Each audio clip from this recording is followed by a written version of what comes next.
হেই বর্মাসে Dibyendu Moni and you're watching youth of education YouTube channel. এবং আজকে আমরা কিন্তু ডিসকাস করতে চলেছি লাস্ট একদিন পরে কি করে আমরা সেমিস্টার এক্সাম পাস করতে পারি পলিটেকনিকে।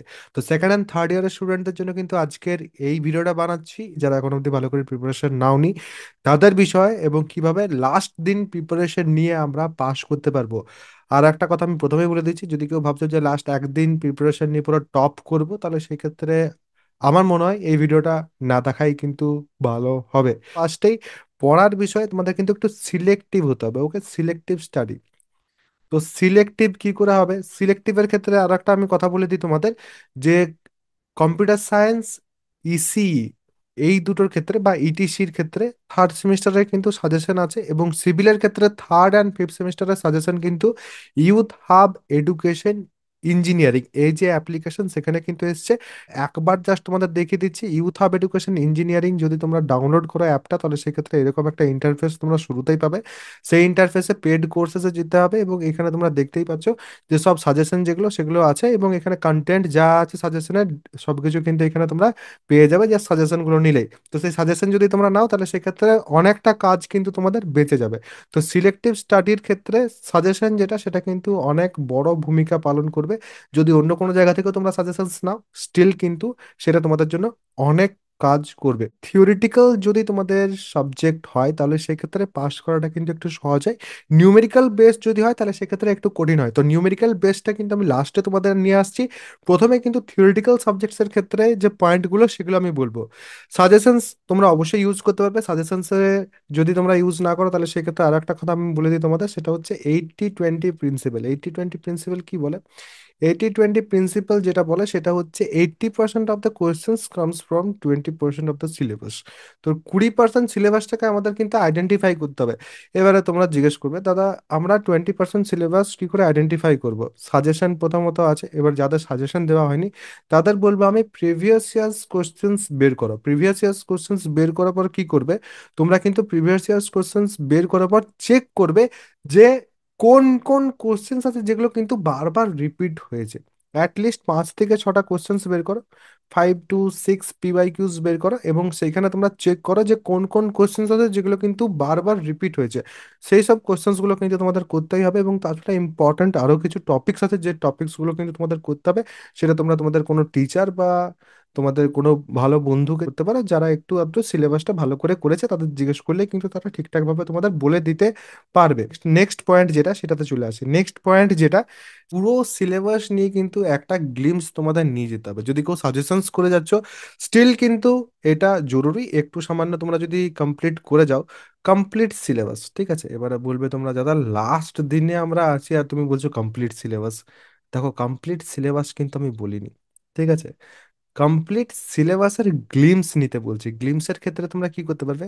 ফার্স্ট যেটা, সেটা হচ্ছে কোনো বন্ধু যে সিলেবাসটা জানে, এবং তাকে তুমি তাড়াতাড়ির মধ্যে যদি এক বলো বলতে, যে একটু ভালো করে সিলেবাসটা বুঝিয়ে দেয় যে সিলেবাসের মধ্যে কি আছে কিনা, তাহলে সেক্ষেত্রে সে তোমাদের বলে দিতে পারবে। বা সেকেন্ড যেটা হচ্ছে, সেটা হচ্ছে এআই এর হেল্প। ঠিক আছে? এআই এর হেল্প মানে চ্যাট জিপিটি বা জেমিনি বা অন্যান্য কোনো, যে কোনো তোমরা এআই টুল কিন্তু ইউজ করতে পারো, এবং সেখান থেকে কিন্তু কমপ্লিট সিলেবাসের গ্লিমস তোমরা নিতে পারো। যদি কেউ চাইছো যে এআই এর মাধ্যমে কি করে করবে জানতে চাইছো, তাহলে সেক্ষেত্রে কমেন্ট সেকশনে জানাতে পারো। আমি তোমাদের জন্য কিন্তু একটা ভিডিও এনে দেবো, যে ভিডিওটা কিন্তু তোমাদের প্রত্যেকের কাজে লাগবে। নেক্সট পয়েন্ট এবার আমি যাচ্ছি, বাট তার আগে আমি তোমাদের কিন্তু একটা কথা বলবো। সেটা হচ্ছে, তোমরা কিন্তু অবশ্যই এই যে ভিডিওটা আছে, এটা কিন্তু প্রত্যেকের সাথে শেয়ার করে নেবে। নেক্সট পয়েন্টে আসছি এবারে। সেটা হচ্ছে, তোমাদের কিন্তু কতটা করে তোমাদের লিখতে হবে। ওকে, এটার ক্ষেত্রেও কিন্তু বেশ কয়েকটা পয়েন্ট হবে। তারপর আমরা কিন্তু নিউমেরিক্যাল সাবজেক্টসের ক্ষেত্রে কি করতে হবে কিনা সেইটাতে যাব। তো ফার্স্ট যে পয়েন্ট, সেটা হচ্ছে তোমাদের এবারে 8 মার্কসের কোশ্চেন। 8 মার্কসের ক্ষেত্রে কতটা লিখতে হবে? 8 মার্কসের ক্ষেত্রে জেনারেলি আমি যেটা প্রিফার করি, সেটা হচ্ছে 3 to 4 পেজেস। এবারে 3 to 4 পেজেস তুমি কি করে লিখবে, সেটা তুমি ভালো করেই কিন্তু বুঝতে পারছো। অনেক সময় কি হয় না, কন্টেন্ট পাওয়া যায় না লেখার। তো সেই ক্ষেত্রে লেখাটাকে কিন্তু বাড়াতে হয় আমাদের। তো সেটা অবশ্যই করতেই হবে। যদি কিছু না থাকে, তখন অবশ্যই কিন্তু সেটা করতে হবে। 5 to 6 মার্কসের ক্ষেত্রে আমি প্রিফার করি 2 to 3 পেজেস। এটা যদি তুমি লেখো তাহলে সেই ক্ষেত্রে তোমাদের নিজেদেরই কিন্তু সুবিধা হবে। এবং তার সাথে সাথে অনেকে প্রশ্ন করে যে দাদা যদি ছোট হয় তাহলে সেই ক্ষেত্রে দেখো অনেক সময় কি হয়, যিনি খাতা দেখছেন তার কাছে কিন্তু প্রচুর পেন্ডিং খাতা থাকে। তখন কি হয় না, কমপ্লিট অনেক সময় না পড়ে মেন পয়েন্ট যেগুলো আছে সেগুলো দেখে দেখে এবং কতটা আছে সেটা দেখেও অনেক সময় নাম্বার দেওয়া হয়। নট দ্যাট কি অলওয়েজ দেওয়া হয়, বাট কখনো কখনো কিন্তু দেওয়া হয়। তার জন্যই কিন্তু আমি তোমাদের এটা অলওয়েজ বলি যে এটা কিন্তু একটু ভালো করে ফলো করবে। 4 মার্কসও যদি থাকে, 2 পেজেস বা 1.5 থেকে 2 পেজ ইনাফ। অ্যান্ড তার সাথে সাথে আর একটা কথা হচ্ছে, তোমাদের 3 নাম্বারের ক্ষেত্রে কত হবে, প্রায় সামনাসামনি 2 পাতার সামনাসামনি যদি লেখো। 2 মার্কসের ক্ষেত্রে চেষ্টা করবে প্রায় প্রায় 1 পাতা বা 0.75 পেজ, এটা কিন্তু তোমরা ট্রাই করবে, তাহলে সেক্ষেত্রে নাম্বার কিন্তু ঠিকঠাক পাওয়া যায়। তো এই হচ্ছে তোমাদের কমপ্লিট চার্ট লিস্ট, যাই বলো তোমরা এটা একটা স্ক্রিনশট নিয়ে রাখতে পারো, এটা কিন্তু তোমাদের পরে কাজে লাগবে। ওকে, নেক্সট পয়েন্টে এবারে আমরা চলে আসছি, সেটা হচ্ছে নিউমেরিক্যাল সাবজেক্টসের ক্ষেত্রে বা কোডসের ক্ষেত্রে। তো কোডের ক্ষেত্রে ফার্স্ট বলেছি, দেখো কোডস কিন্তু চেক করা হয় মোটামুটি ভাবে, বাট অত ভালোভাবেও কিন্তু চেক করা হয় না। তো কোনো যদি কোড আসে তোমাদের তাহলে সেক্ষেত্রে অবশ্যই কিন্তু তোমরা ভালো করে লিখে দিয়ে আসবে, ঠিক আছে, কোনো অসুবিধা নেই। একটু আধটু এরার থাকলেও কিন্তু চলে যায়। তো ফার্স্ট হলো, সেকেন্ড যেটা সেটা হচ্ছে নিউমেরিক্যালস এর ক্ষেত্রে। নিউমেরিক্যালস এর ক্ষেত্রে যেটা সেটা হচ্ছে তোমাদের ফার্স্টে ফর্মুলা। ফর্মুলা এখন একটা ফর্মুলা বুক ডাউনলোড করতে পারো, বা যা যা ফর্মুলা আছে বন্ধুদের কাছ থেকে কালেক্ট করে নিতে পারো।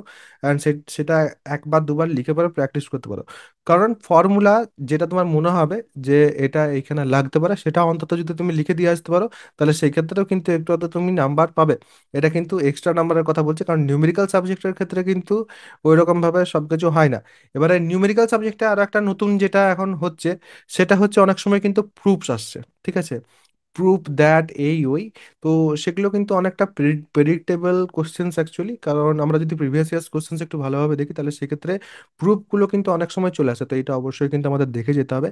নেক্সট যেটা সেটা হচ্ছে ডেটা, ঠিক আছে, যদি ডেটা দেওয়া থাকে কোশ্চেনে তাহলে অ্যাটলিস্ট ডেটাটাও যদি তুমি পুট করে আসো, তো নির্দেশিকা এমনভাবে থাকে যে অ্যাটলিস্ট 1 নাম্বারও তোমাকে দিতে হবে। তো 1 নাম্বারও যদি তোমার পাওয়ার থাকে, ডেটা অ্যাটলিস্ট পুট করে আসবে। আর এটা যদি বাদ দিই তাহলে সেক্ষেত্রে নেক্সট যেটা হবে সেটা হচ্ছে তোমাদের পার্ট মার্কিং। তো তোমার যদি কোশ্চেন যেটা তোমার আছে এবং তুমি যদি সেই কোশ্চেন থেকে ঘাবড়ে গেছো এবং মনে হচ্ছে যে আমি এতটা অবধি হয়তো পারতে পারি, তো সেই ক্ষেত্রে তুমি কিন্তু যতটা অবধি পাচ্ছ ততটা অবধি কিন্তু তুমি করে দিয়ে আসবে।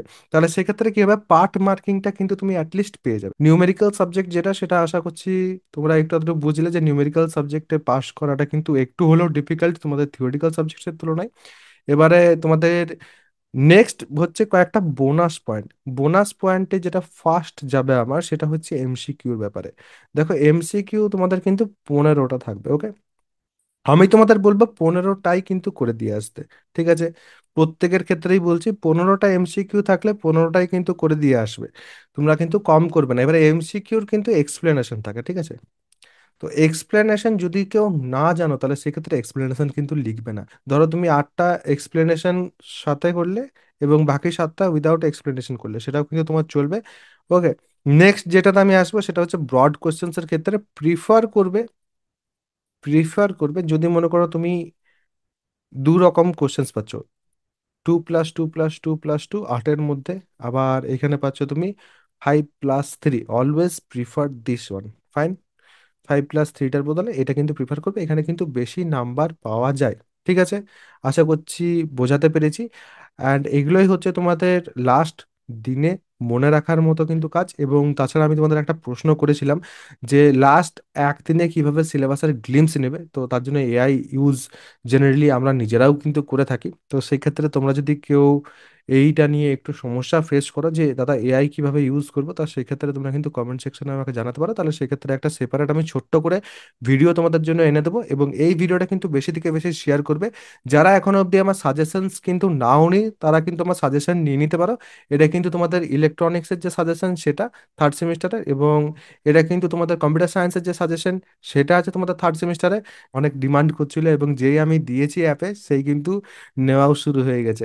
আর সিভিলের 3rd and 5th সেমিস্টারের কিন্তু সাজেশন আমার অ্যাপের মধ্যেই পাবে, ইউথ হাব এডুকেশন ইঞ্জিনিয়ারিং অ্যাপের মধ্যে। কোনো প্রশ্ন থাকলে কমেন্ট সেকশনে নিশ্চয়ই জানাবে।